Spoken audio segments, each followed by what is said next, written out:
जिस तरह से कई लोग ये भी कह रहे हैं कि कांग्रेस ने भी इलेक्टोरल बॉन्ड लिया, लेकिन ये जो दीपेंद्र हुड्डा जो बोल रहे हैं 2017 में मनी विधेयक पे किसी को बोलने की इजाजत होती नहीं है, लोकसभा पास कर देती है, उस पर उन्होंने साफ साफ कहा है कि राइट टू इंफॉर्मेशन हमने लाया है।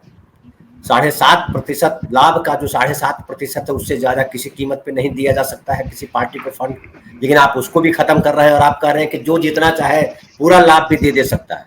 तो ये तमाम चीजें जो है उस समय उठाई गई थी, ऐसा नहीं कि नहीं उठाई गई थी। और जो सैनी साहब बोल रहे हैं कि बीजेपी के भीतर से अब आएगा कि ये तो गलत हुआ था, कोई विद्रोह होगा, तो बीजेपी के भीतर ही तो ये तय हुआ था कि बॉन्ड लाना है, वहीं से तो आया था ये। तो क्या वो सब शामिल नहीं थे? और क्या ये नागरिक देश के जो है उनको कहीं से ये चेतना आएगी? दूसरी तरफ ये cash for job, Lalu ji jail में बंद, उसके खिलाफ ईडी, हेमंत सोरेन के खिलाफ ईडी, सिसोदिया के खिलाफ ईडी, तमाम के खिलाफ ईडी, जो इनके साथ आ गया वो एकदम साफ हो गया, उनके खिलाफ ईडी नहीं, वो उनकी तारीफ में जो है कसीदे पढ़े जा रहे हैं। ये क्या इस देश के नागरिक, ये पूरा नंगा नाच, पूरा खुला खेल, हमारे यहाँ कहते हैं खुला खेल फरूखाबादी, तो खुला खेल देख रही है जनता। क्या 2024 में जनता इसका कुछ असर दिखाएगी? और जो किसान का जो आंदोलन चल रहा है, किसानों पे जो वो खुद गए हैं मंदिर में, मंदिर का उद्घाटन करने के लिए, और यहाँ किसानों पे जो है पैलेट गन से रबर की गोलियां छोड़ी जा रही है। कश्मीर में जब छोड़ी जा रही थी तो हमारे इधर के किसानों को या देश के लोगों को बाकी को लगा नहीं था कि ऐसा ये पैलेट गन जब हम पे छूटेगा तब क्या होगा। वहां मुसलमान के नाम पे छोड़ा जा रहा था तो यहाँ तो ताली बज रही थी, बहुत लोग खुश हो रहे थे कि मुसलमान को ठीक किया जा रहा है। कैसे ठीक किया कश्मीर में और कैसे ठीक कर रहे हैं अब वो दिखाई पड़ रहा है। क्या इस देश के नागरिक देख करके कुछ ऐसा फैसला लेंगे जिसको याद रखेगा, आने वाले समय में राजनीतिक पार्टियां याद रखेंगी? बिल्कुल धनंजय जी, आपने ये दो सवाल एक साथ जोड़े हैं, और लेकिन ये मैं समझ रहा हूं कि वाकई में ये दोनों सवाल अभी एक साथ जोड़कर देखने की भी जरूरत है। वो देखिए, कहा जाता है ना कि पाप का घड़ा धीरे धीरे भरता है, और एक साथ जब कई पाप इकट्ठे हो जाते हैं तो फिर वो जो है पूरी तरीके से वो घड़ा फूट भी जाता है। तो अभी देखिए ये एक संयोग भी है।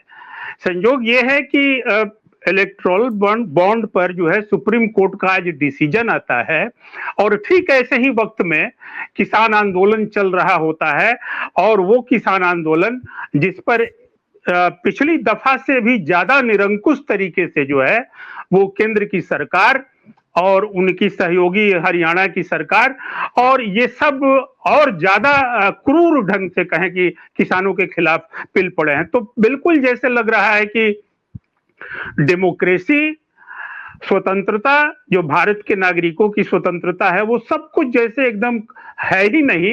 ये पूरा मंजर जो है वो जैसे किसी ऐसे देश का दिख रहा है जैसे कि अंग्रेजों के जमाने में। और देखिए, ये पूरा किसान आंदोलन के जो दृश्य जो आप वर्णन कर रहे थे, वो दृश्य ऐसे आ रहा है जब वो अश्रु गैस के गोले जो ड्रोन जब उधर से छोड़ता है फिर किसान भागते हैं, वो पूरी जो है मैंने वो जैसे लग रहा है कि चारों तरफ से वो जालियांवाला बाग का एक दृश्य, जैसे जब वहां गोली चलाई थी डायर ने और फिर जो एक मंजर दिखाई दे रहा था, वो ऐतिहासिक दृश्य जो हर भारतीय के मन मानस में एक जज्ब है। तो उस तरीके का सीन है। तो ये देखिए, पूरा मसला जो है वो आज एक साथ टकराया। इस तौर पर मैं कह रहा हूं कि लोकतंत्र को कैसे धीरे धीरे मारा गया, और खास तौर पर 2014 के बाद से इसको पूरी तरीके से खत्म कर देने की एक सुनियोजित तैयारी थी। वो तैयारी जो आजादी का, देखिए यहाँ गौर फरमाने की जरूरत है, और जिस देशवासियों को भी ये समझने की जरूरत है कि जिस पार्टी ने और जिस उस पार्टी के खास संगठन ने आजादी की लड़ाई में, जब आजादी की लड़ाई में साथ देने से और नागरिकों को आजादी की लड़ाई में उतरने से रोक दिया था, यहां तक कि अपने कार्यकर्ताओं को भी रोक दिया था। मैं छुपाने की बात नहीं है, आरएसएस की बात कर रहा हूं।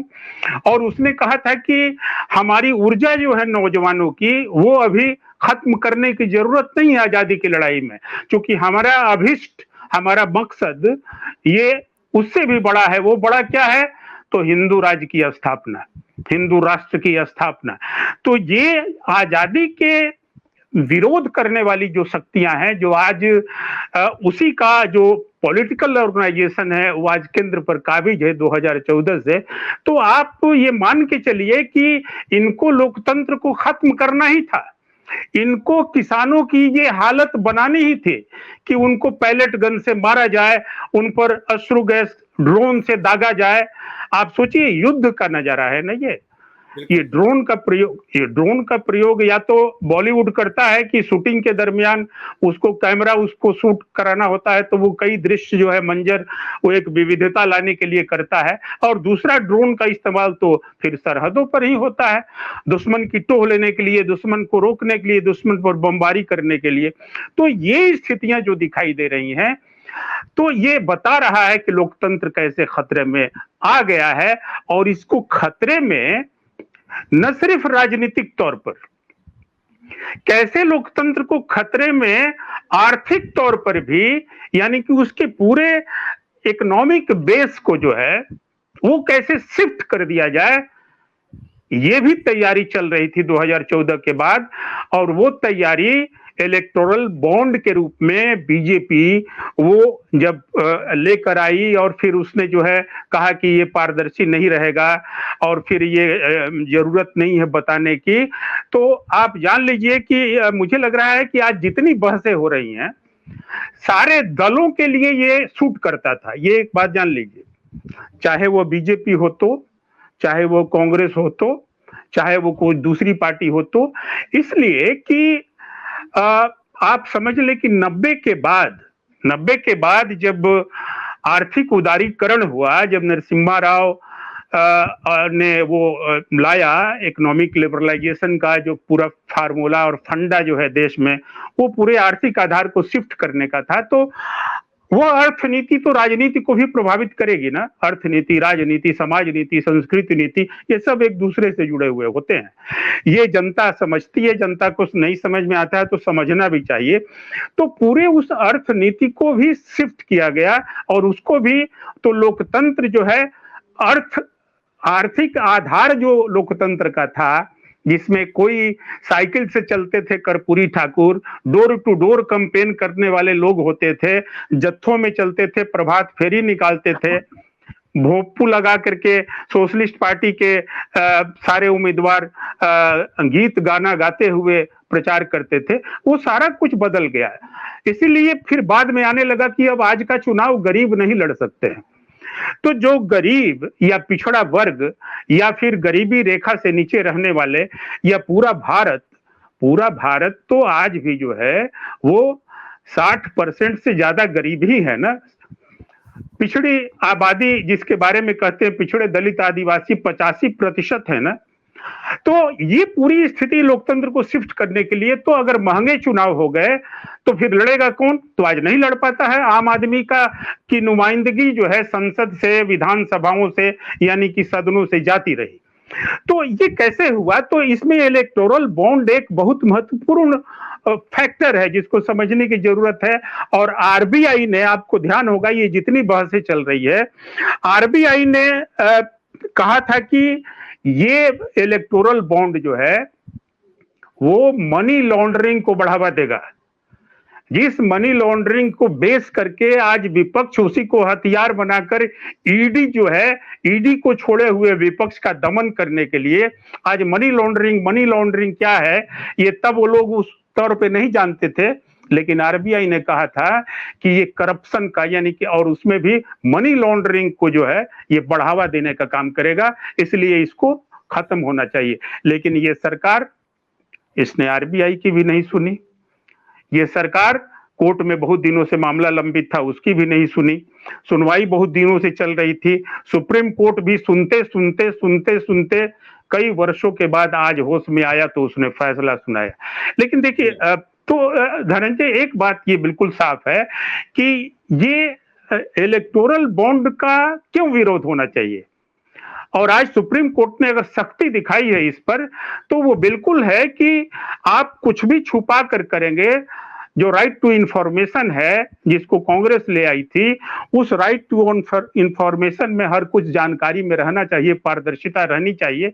तो हमारी पार्टी कहां से पैसा ले रही है, कोई फला बाबू कहां से घूस खा रहा है, तो ये दोनों तो पता होना चाहिए ना। ये भ्रष्टाचार का मामला है। और पैसा लेने की बात सिर्फ फंडिंग की बात क्यों है? फंडिंग नहीं होती है, पूंजी अपना चरित्र दिखाती है। जैसी पूंजी होगी वैसा चरित्र हमारा भी निर्मित होगा।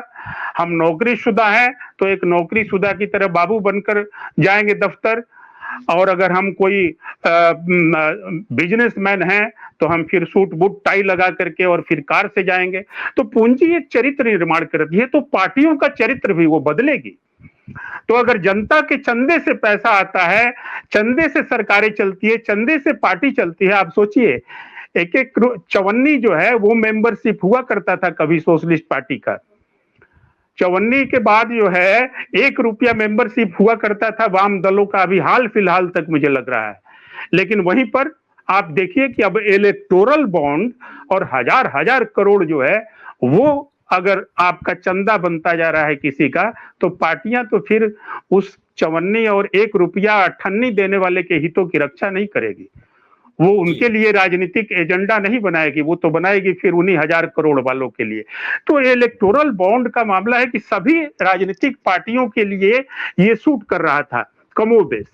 इसीलिए आप देखेंगे कि 14 के बाद जब इसको भी, जैसे बीजेपी जो है या नरेंद्र मोदी की सरकार ने सारे सिस्टम को, सारे एजेंसियों को पूरे तौर पर धीरे धीरे अपने तरीके से ढाल लिया, या फिर उसको ध्वस्त कर देने का आरोप विपक्ष लगाता है, या फिर उसको कब्जा कर लेने का आरोप लगाता है, तो उसी तरह इलेक्टोरल बॉन्ड को भी अपने पूरे सत्ता शक्ति प्रभाव में ऐसी स्थिति बना दी गई कि अब जो कॉरपोरेट हैं वो उन्हीं को ज्यादा पार्टियां चंदा देंगे।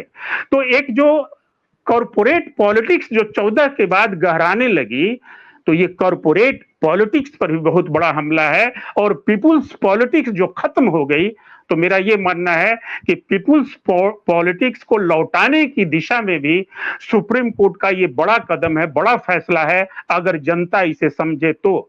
इसलिए कि कॉरपोरेट पॉलिटिक्स ने ही सारी राजनीतिक पार्टियों के एजेंडे में, घोषणा पत्र में जो जन मन के सवाल, जनगण मन के सवाल थे, इशूज थे, जो मसले मसाइल थे, उनको खत्म कर दिया। इसीलिए ये आज जो किसान आंदोलन भी हो रहा है, इसलिए कि वो जनता का सवाल है, वो कारपोरेट का सवाल उसमें एक बड़ा छुपा हुआ है कि उसमें कारपोरेट का लाभ छुपा हुआ है। इसलिए कि एमएसपी लागू होगा तो फिर कारपोरेट को नुकसान होगा।